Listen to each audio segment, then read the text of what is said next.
දවසක් ඔයගොල්ලෝ හැමෝටම. ඉතින් අපි අදත් බලමු මේ කොහෙද අපි අතහැරලා තියෙන්නේ කියලා ඉක්මනටම හොයාගන්න. ගේම් එක ගැන පොඩ්ඩක් මතක් කරන්නම්. මේකේ තියෙන්නේ විනාඩි 3ක් ඇතුළත අපිව ලෝකේ කොහේ හරි රටක අතහැරියම ඒ ප්ලේස් එක හරියටම හොයාගන්න එක.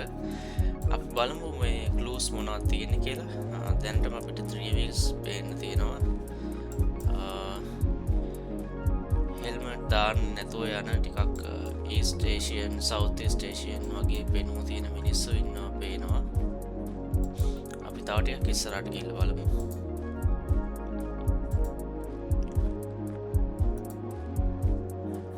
මේක ඇත්තටම සවුත් ඇමරිකාව වෙන්නත් පුළුවන්, එහෙම නැත්නම් ෆිලිපීන්ස් වගේ රටක් වෙන්නත් පුළුවන්. තාම අපිට කියන්න බෑ.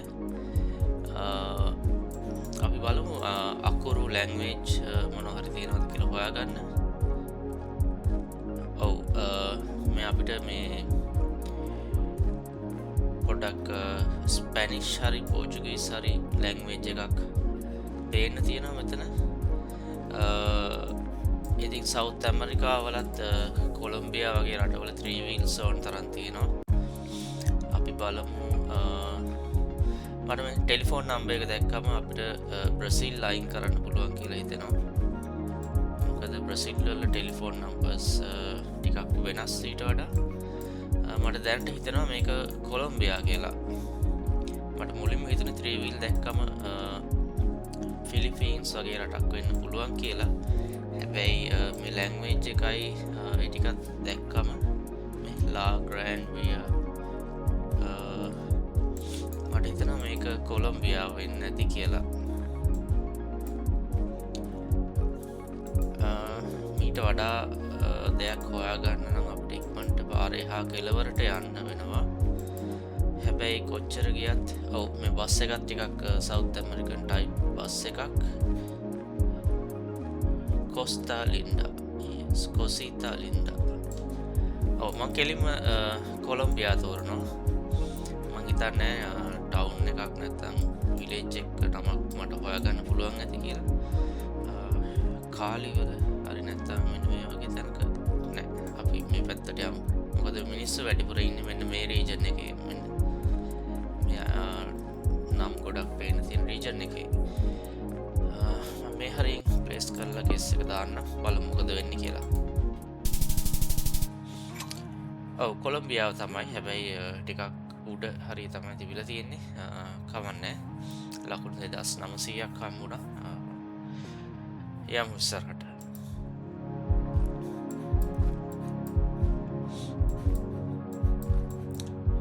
මේක නම් දැක්ක ගමන් කියන්න අමාරුයි කොහෙද කියලා. වාහන පදින්නේ වාහන පාරේ දකුණු පැත්තෙන් පදින්නේ. චුට්ටක් ඉස්සරහට ගිහිල්ලා බලමු ආයිත්.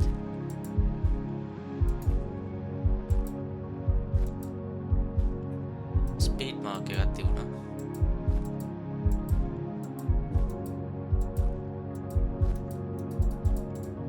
ඒකේ මොකක් හරි ගහලා තියෙනවද කියලා අපි බලමු. කෝ එක 50 කිලෝමීටර්ස්. ඔව් ඒ කියන්නේ මයිල්ස් වලින් බලන රටක් නෙවෙයි. US වගේ රටක් වෙන්න බෑ. කිලෝමීටර්ස් වලින් තමයි ගහලා තියෙන්නේ. මේ බෝඩ් වල මොනවද තියෙන්නේ?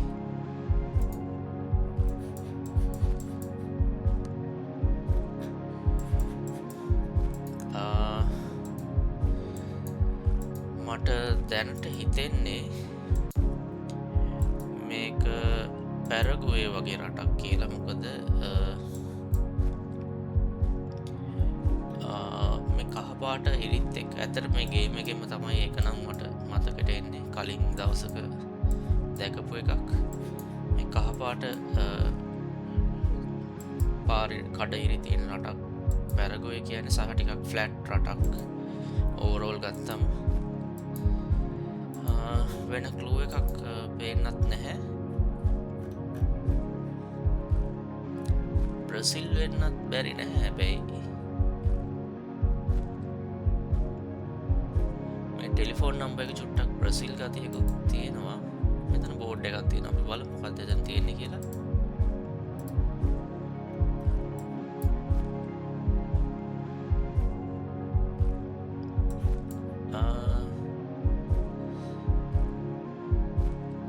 පොඩි ඉන්ෆ්‍රාස්ට්‍රක්චර් ප්‍රොජෙක්ට්ස් කීපයක් ගැන තමයි බෝඩ් එක තියෙන්නේ. හැබැයි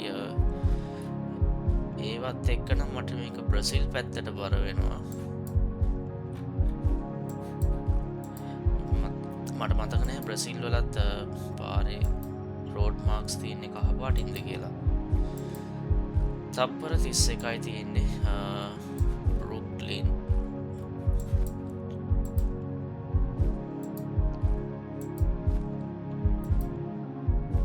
බ්‍රසිල් කියන්නේ ටිකක් ඩයිවර්ස් රටක්. ඉතින් හොඳටම ඩිවලොප් පැති සහ කිසිම ඩිවලොප්මන්ට් එකක් නැති පැති ඔක්කොම තියෙන රටක්. තප්පර 11යි තියෙන්නේ. මං තෝරනවා බ්‍රසිල් මේ පාර මේ හරියෙන් වගේ. ඔව් බ්‍රසිල් වල තමයි තිබිලා තියෙන්නේ. හැබැයි ආයෙත් සෑහෙන්න දුරකින් තමයි අපි ගෙස් එක කරලා තියෙන්නේ. මොකද ලෝකෙ තියෙන ලොකුම රටවල් වලින් එකක්. අපි යමු ඊළඟ එකට.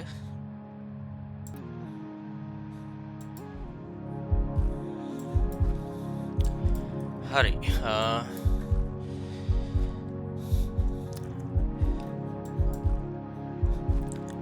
මට හිතෙනවා මේක දැක්ක ගමන් ලක්සම්බර්ග් හරි නෙදර්ලන්ඩ්ස් හරි වෙන්න පුළුවන් කියලා. මොකද එක පැත්තකින් මට යුරෝපියන් ප්ලේට්ස් පේනවා මෙන්න මේ වගේ වාහනයක. අනිත් පැත්තෙන් මට කහ පාට ලයිසන් ප්ලේට්ස් පේනවා. අපි යමු තව ටිකක් ඉස්සරහට.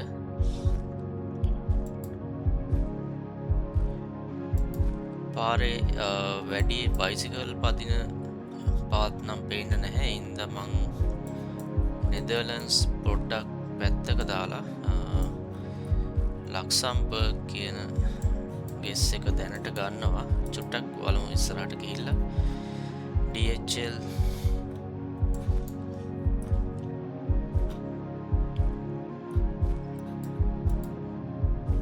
අපි යමු මේ පැත්තට. මොකද වාහන වගේක් තියෙනවා සමහර විට.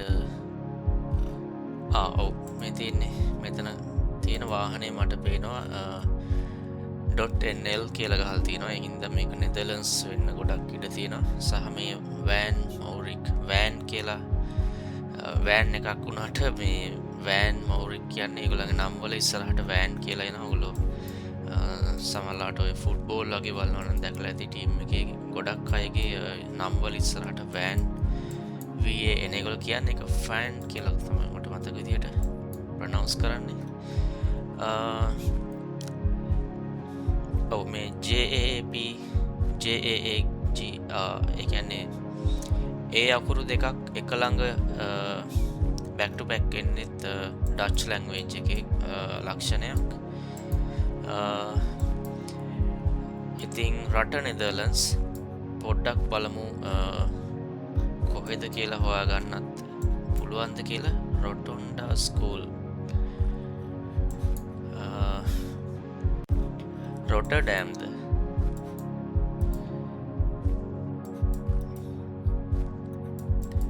රොටොන්ඩා ස්කූල් කියලා තිබ්බ හින්දා මට හිතෙනවා මේක රොටර්ඩෑම් කිට්ටුව වෙන්නත් පුළුවන් කියලා. මෙහෙම ගිහිල්ලා නම් පාරක නම්බර් එකක් හොයාගෙන මිසක් අපිට තැන හොයාගන්න අමාරුයි. වෙලාව තප්පර 20යි තියෙන්නේ. බයිසිකල් පදින තින්නවා. හැබැයි මේ හරි එච්චර ඩෙඩිකේටඩ් බයිසිකල් ට්‍රැක්ස් නැහැ. හැබැයි තියෙනවා සමහර තැන්වල. ඔව් නෙදර්ලන්ඩ්ස් වලට මම ඉක්මනට යනවා. රොටර්ඩෑම් කිට්ටුව මම ප්ලේස් කරලා බලන් ඉන්නවා මොකද වෙන්නේ කියලා.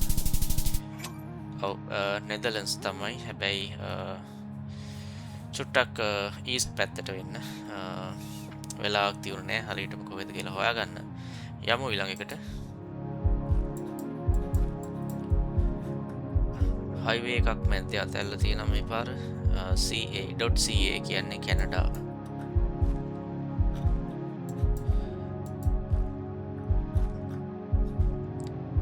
motel.ca හැමතැනම තියෙනවා. ඒ හින්දා කැනඩා තමයි කෙලින්ම. මේ මොටෙල් කියන එක හොටෙල් වලට වඩා පොඩ්ඩක් පොඩි. මොටෙල් කියන ඒවත් US කැනඩා වල තමයි මම නම් ගොඩක් අහලා තියෙන්නේ. මෙතන බෝඩ් එකක් තියෙනවා බලමු අපිට ඒකෙන් මොන ඒරියා එකද කියලා පොඩි ක්ලූ එකක් ගන්න පුළුවන්ද කියලා. මේක නම් ගොඩක් වෙලාවක් රැඳෙන්න බලාපොරොත්තුවක් නැහැ මොකද පාරක් දිගේ යන එකක් නිසා ලොකු තේරුමක් නැහැ. මේ වගේ බෝඩ් එක හොයාගන්න බෑ කියන්නේ ඉතින් ටිකක් අමාරුයි ඒරියා එක හොයාගන්න. හැබැයි ඉතින් කැනඩා කියන්නේ කොච්චර ලොකු රටක්ද කියලාත් ඔයගොල්ලෝ දන්නවා. එම්ප්‍රස් ඕයන් මේ බෝඩ් එක විතරක් බලලා අපි කෙලින්ම ගෙස් එකට යමු. එම්ප්‍රස්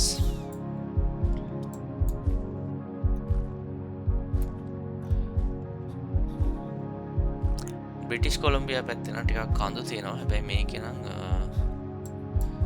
කඳු නැහැ, ටිකක් ෆ්ලැට් පැත්තක්. එච්චර මිනිස්සු ගැවසෙන පැත්තකුත් නෙවෙයි වගේ බැලුවම.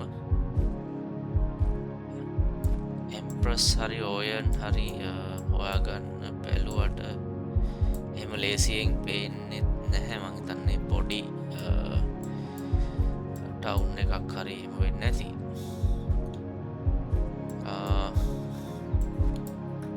හරි වැඩි වෙලා ගන්න නැතුව මං කෙලින්ම මේ හරියෙන් වගේ දාලා ගෙස් එකට යනවා.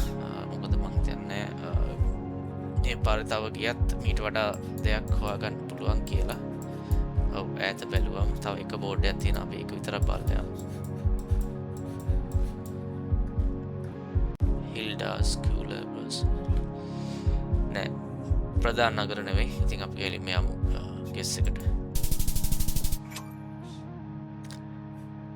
ඔව් කිලෝමීටර් 2000 ගාණක් ඈතින් තියලා තියෙන්නේ කැල්ගරි කිට්ටුව.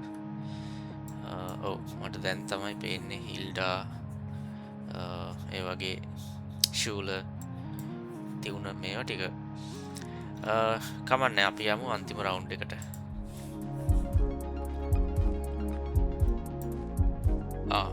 මේක නම් වියට්නාම් වගේ මේ අකුරු.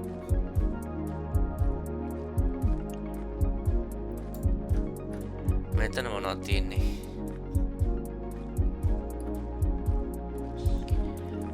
අකුරු සහ ඒ අර නම් වගේ තියෙනවත් වියට්නාම් වගේ. මේ පැත්තට චුට්ටක් ගිහිල්ලා බලමු. බෝඩ් එකක් පේනවා අපිට. බෝඩ් දෙකක් තියෙනවා පාර දෙපැත්තේ. කුඹුරු වගේ එකක් තියෙනවා. ඉතින් ගොඩක් වියට්නාම් වෙන්න ඉඩ තියෙනවා. ඉංග්‍රීසියෙන් නම් නෙවෙයි තියෙන්නේ. සීමැන්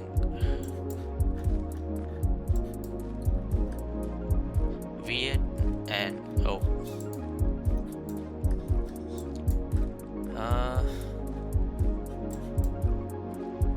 හරි මේ බෝඩ් වල වැඩක් නැහැ. දැන් අපි දන්නවා අපි ඉන්නේ වියට්නාම් කියලා. වියට්නාම් වල කොයි හරිද කියලා හොයාගන්න එක තමයි අපේ දැන් චැලෙන්ජ් එක.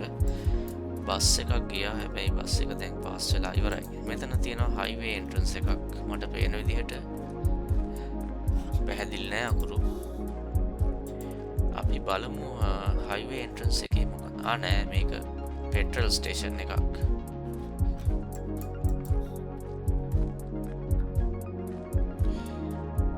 නම් ගහලා තියෙනවා. ඉතින් මේ රට මේ ටවුන් වල නම්ද නැත්නම් බිස්නස් නේම්ද කියලා කිසිම අදහසක් නැහැ මට නම්.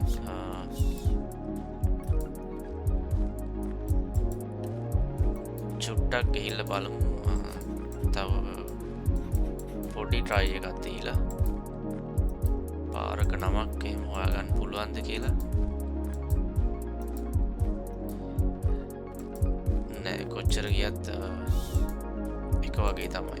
ඒ හින්දා මම ආයෙත් ගෙස් එකට යනවා. අද කොහොමත් ස්කෝ එක ස්පොයිල් වෙලා තියෙන එකේ වැඩි වෙලා ගන්න නැතුව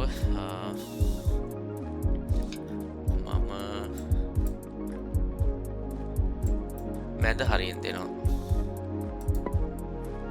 තප්පර 36 තියෙන්නේ. අපි බලමු කොහෙද කියලා. ඔව් කිලෝමීටර් 404ක් දුරින් ලකුණු 3800යි අපිට හම්බුනේ. වියට්නාම්. ඉතින් මෙතන ඉඳලා මෙහෙ ගිහිල්ලා මෙතෙන්ට වෙනකන් තියෙන හින්දා තමයි මම මැද්දෙන් දුන්නේ. ඉතින් ඔව් හොඳම ස්කෝ එකකුත් නෙවෙයි. ඒ වුණාට ෆෙයා ස්කෝ එකක්. ඉතින් අද ගොඩක් හොඳ ස්කෝ එකක් හම්බුන්නේ නැහැ. හැබැයි අපි රටවල් පහම හරියට පික් කරා මට මතක විදියට. ඔව්. ඉතින් අපි හෙටත් හම්බෙමු. thank you වීඩියෝ එක බලුවට.